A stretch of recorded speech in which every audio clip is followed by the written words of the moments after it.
Welcome to daily focus. నేను మీ Pratyusha.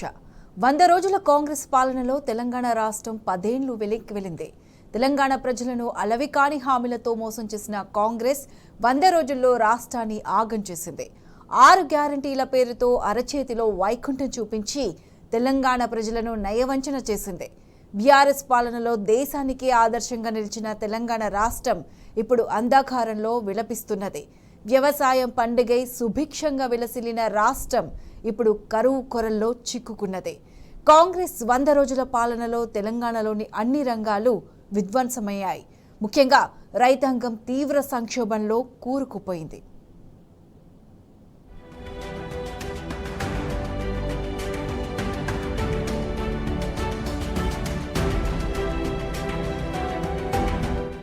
Congress party 100 రోజుల పాలన డెడ్ లైన్ ముగిసింది. 6 గ్యారంటీల అమలుకు ప్రచారంలో ప్రజల నుంచి కోరిన సమయం పూర్తయింది. 100 రోజుల్లో హామీల విషయంలో కాంగ్రెస్ పూర్తిగా విఫలమైంది. ఎన్నికల ప్రచారంలో కాంగ్రెస్ తెలంగాణ ప్రజలను నమ్మించేందుకు అలవికాని హామీలిచ్చింది. 6 గ్యారంటీల్లోని 13 హామీలను అమలు చేయడంలో పూర్తిగా విఫలమైంది. అధికారం కోసం కాంగ్రెస్ పార్టీ ప్రజల నమ్మకాలతో ఆడుకుంది. గద్దెనెక్కిన తర్వాత కాంగ్రెస్ పార్టీ తన వక్రబుద్ధిని బయటపెట్టుకుంది. 2 పావల గ్యారంటీలు అమలు చేసి 6 గ్యారంటీల్లో 2 అమలు చేశామని ప్రచారం చేసుకుంటోంది.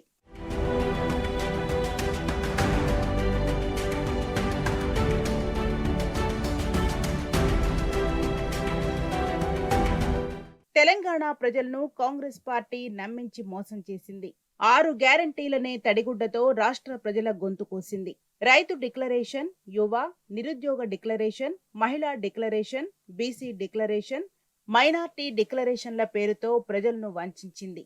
6 గ్యారంటీలపై ప్రతి నియోజకవర్గంలో కాంగ్రెస్ అభ్యర్థులు ప్రజలకు బాండు పేపర్లు రాసిచ్చారు. 6 నెలల్లో 6 గ్యారంటీలు అమలు చేస్తామని ఎఫ్డివిట్లు ఇచ్చారు. కానీ 420 హామీలతో ప్రజలను నమ్మించి గొంతు కోసింది కాంగ్రెస్ సర్కార్. 100 రోజుల కాంగ్రెస్ పాలన యూటర్న్ యూట్యూబ్ పాలనగా సాగింది. రైతులు, మహిళలు, యువత, చేనేత కార్మికులు ఇలా అన్ని వర్గాల ప్రజలను కాంగ్రెస్ సర్కార్ మోసం చేసింది. తెలంగాణ కాంగ్రెస్ 100 రోజుల పాలనలో 174 మంది రైతులు, 38 మంది ఆటో డ్రైవర్లు ఆత్మహత్యలు చేసుకున్నారు. ఉపాధి లేక చేనేత కార్మికులు ఆత్మహత్యలు చేసుకుంటున్నారు. కాంగ్రెస్ హస్తం ప్రజల పాలిట భస్మాసుర హస్తంగా మారింది. కాంగ్రెస్ 100 రోజుల పాలన 3 విచారణలు, 6 వేధింపులు అన్నట్లుగా సాగింది. రాష్ట్ర ఉద్యమకారులకు 250 చదరపు గజాల స్థలం ఇస్తామని మోసం చేసింది. యువ వికాసంలో భాగంగా విద్యార్థులకు 5 లక్షల రూపాయల విద్యా భరోసా, ప్రతి మండలంలో అంతర్జాతీయ పాఠశాలలు మరియు చేయూత కింద నెలకు 4,000 రూపాయల పెన్షన్ హామీల అమలుపై ప్రభుత్వం చేతులెత్తేసింది.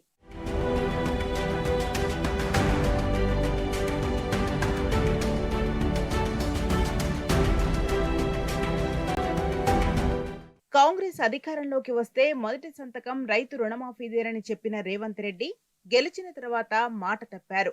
ఆసరా పింఛన్లు పెంచుతామని చెప్పి ఉన్న పింఛన్లను కూడా టైంకు ఇవ్వడం లేదు.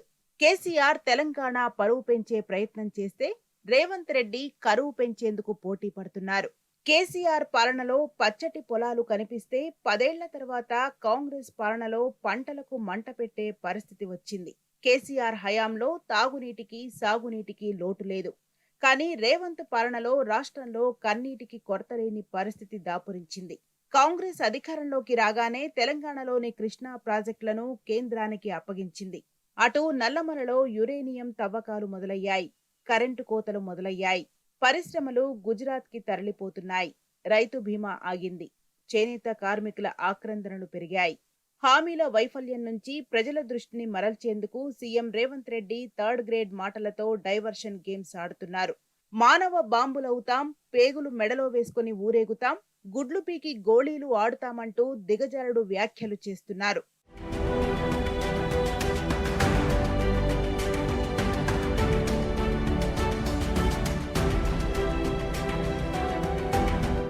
రాష్ట్రంలో కాంగ్రెస్ పరిస్థితి ఏరు దాటేదాకా ఓడమల్లన్న, ఏరు దాటగానే బోడిమల్లన్న అన్నట్లుంది. అలవికాని హామీల మెట్ల మీద గద్దెనెక్కిన కాంగ్రెస్ పార్టీ తొలి రోజు నుంచే తనదైన శైలిలో మోసపు రాజకీయాలు చేస్తోంది. ఇచ్చిన హామీలను అమలు చేయకుండా తప్పించుకుంటుంది. ఒక్కొక్క గ్యారంటీకు మంగళం పాడుతుంది. రాష్ట్రంలో అప్పులు అంటూ హామీల అమలు నుంచి వ్యూహాత్మకంగా తప్పుకునే ప్రయత్నాలు కాంగ్రెస్ చేస్తోంది. కాంగ్రెస్ పాలనలో రైతు బంధు రాలేదు, రుణమాఫీ కాలేదు, పెన్షన్లు పెరగలేదు, ధాన్యానికి బోనస్ లేదు, ఉచిత విద్యుత్ లేదు, కరెంటు కోతలు మొదలయ్యాయి, సాగునీరు తాగునీరు లేదు, పంటలు ఎండిపోతున్నాయి, రైతుల ఆత్మహత్యలు పెరుగుతున్నాయి. 100 రోజుల్లోనే 174 మంది రైతులు ఆత్మహత్య చేసుకున్నారు. రాష్ట్రం నుంచి మల్టీనేషన్ కంపెనీలు పలాయం చిత్తగిస్తున్నాయి. నిరుద్యోగుల ఆత్మహత్యలు పెరుగుతున్నాయి. ఆటో డ్రైవర్ల పొట్టగొట్టారు. లక్షలాది ఆటో డ్రైవర్ల కుటుంబాలను రోడ్డున పడేశారు. 100 రోజుల్లోనే దాదాపు 38 మంది ఆటో డ్రైవర్లు బలవన్మరణాలకు పాల్పడ్డారు. మరోవైపు విద్యార్థుల ఆందోళనలు పెరిగాయి. కరోనా సమయంలో వారియర్లుగా పనిచేసిన నర్సులు రోడ్డున పడ్డారు. ఉద్యోగాల భర్తీలో తమకు ప్రాధాన్యత ఇవ్వాలన్న పాపానికి రేవంత్ సర్కార్ వారిని రోడ్డుకి ఇచ్చింది. మొత్తంగా 100 రోజుల కాంగ్రెస్ పాలనలో రాష్ట్ర ప్రజల పరిస్థితి అధ్వానంగా తయారైంది. 9.5 బీఆర్ఎస్ సర్కార్ తెలంగాణలో సంపద సృష్టించి కాంగ్రెస్ కు ఇస్తే 3 నెలల్లోనే కాంగ్రెస్ ప్రభుత్వం రాష్ట్రాన్ని ఆగం చేసింది.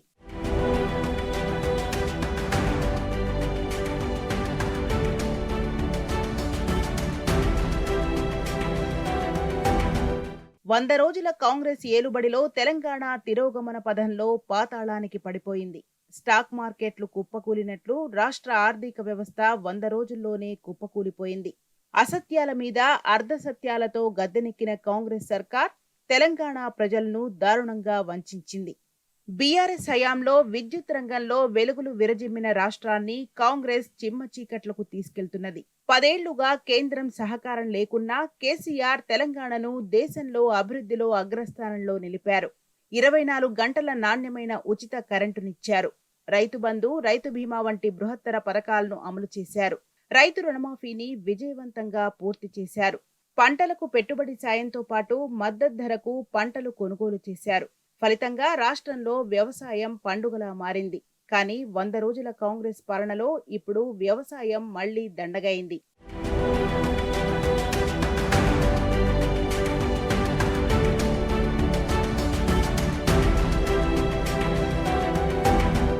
రాష్ట్రంలో కాంగ్రెస్ పార్టీ ద్రోహానికి మొట్టమొదట బలైంది రైతులే. ప్రభుత్వం చేతగాని పాలన వల్ల రాష్ట్రంలో అన్నదాత ఆత్మహత్యలు పెరిగాయి. ఎన్నికల ప్రచారంలో రైతులకు రేవంత్ రెడ్డి అరచేతిలో వైకుంఠం చూపించారు. రైతు భరోసా, రుణమాఫీ, ఉచిత విద్యుత్ పేరుతో గారడి మాటలు చెప్పిన రేవంత్ రెడ్డి రైతులకు చుక్కలు చూపిస్తున్నారు.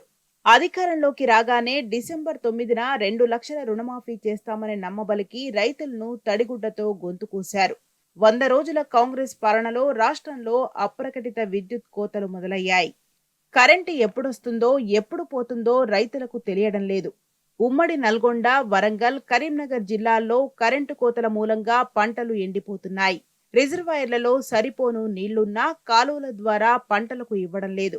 కాంగ్రెస్ పాలనలో నీళ్లు లేక చెరువులు నెర్రెలు బారాయి, కాలువలు ఎండిపోయాయి. అసమర్థ కాంగ్రెస్ పాలనలో సాగునీరందక పచ్చటి పొలాలు ఎండిపోయి బీడు భూములుగా మారుతున్నాయి. తమ వైఫల్యాన్ని కప్పిపుచ్చుకునేందుకు రేవంత్ సర్కార్ దేశవ్యాప్తంగా కరువు వచ్చిందని తప్పుడు ప్రచారం మొదలుపెట్టింది. వాతావరణ శాఖ మాత్రం తెలంగాణలో సగటు వర్షపాతం కంటే అధికంగా నమోదైందని నివేదిక విడుదల చేసింది. రాష్ట్రంలో వచ్చిన కరువు ప్రకృతి వల్ల వచ్చింది కానే కాదు, ఇది కాంగ్రెస్ సర్కార్ తెచ్చిన కరువని స్పష్టంగా తెలిసిపోయింది.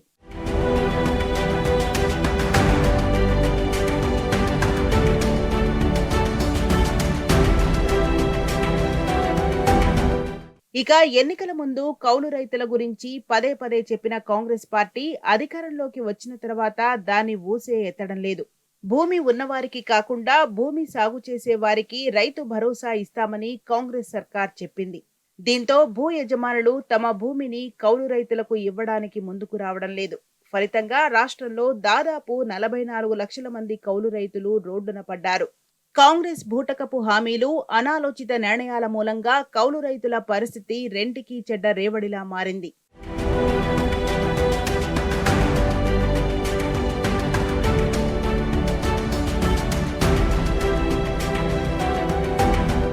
వంద రోజుల కాంగ్రెస్ పాలన పుణ్యమా అని తెలంగాణలో మళ్లీ క్రాప్ హాలిడేల కాలం దాపురించింది. కరెంటు కోతలు, సాగునీటి కొరత మూలంగా చాలా ప్రాంతాల్లో క్రాప్ హాలిడేలు ప్రకటించారు.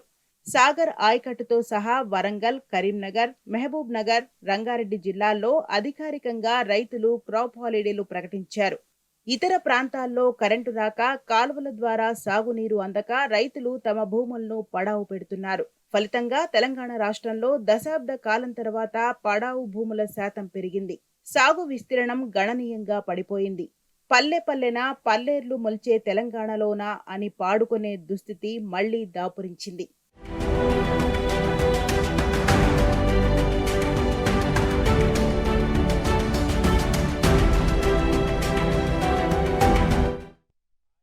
చెరువులన్నీ ఎండిపోయినాయి, బావులు అడిగంటిపోయినాయి.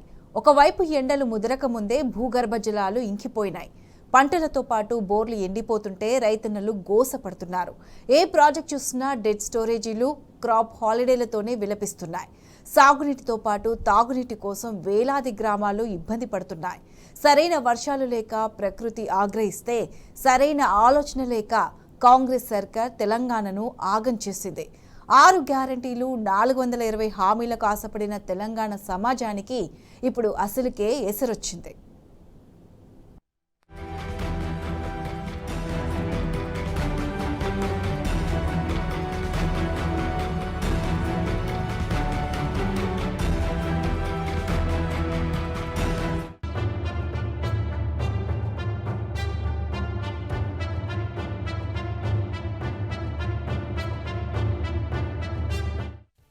ఎండిపోతున్న చెరువులు, అడగంటుతున్న బావులు, ముదురుతున్న ఎండలు, లోలోతుకు భూగర్భ జలాలు, పంటను కాపాడుకునేందుకు బోరు పక్కన బోరు, గొంతు తడుపుకునేందుకు ఇంటికి ట్యాంకర్లు, వెరసి ఆయకట్టుకు కటకట, తాగునీటికి తంట, వెరసి తెలంగాణ రాష్ట్రం నీటికి గోసపడుతున్నది. మొన్నటి వానాకాలం సీజన్ వరకు పచ్చని పంటలతో కలకలలాడిన రాష్ట్రంలో ప్రస్తుతం ఎండిన పంటలు వెక్కిరిస్తున్నాయి. బీఆర్ఎస్ పాలనలో గాడిన పడ్డ యవసం కాంగ్రెస్ 3 నెలల పాలనలోనే గాడి తప్పింది. మొత్తంగా రైతులకు మళ్లీ కష్టకాలం మొదలైంది.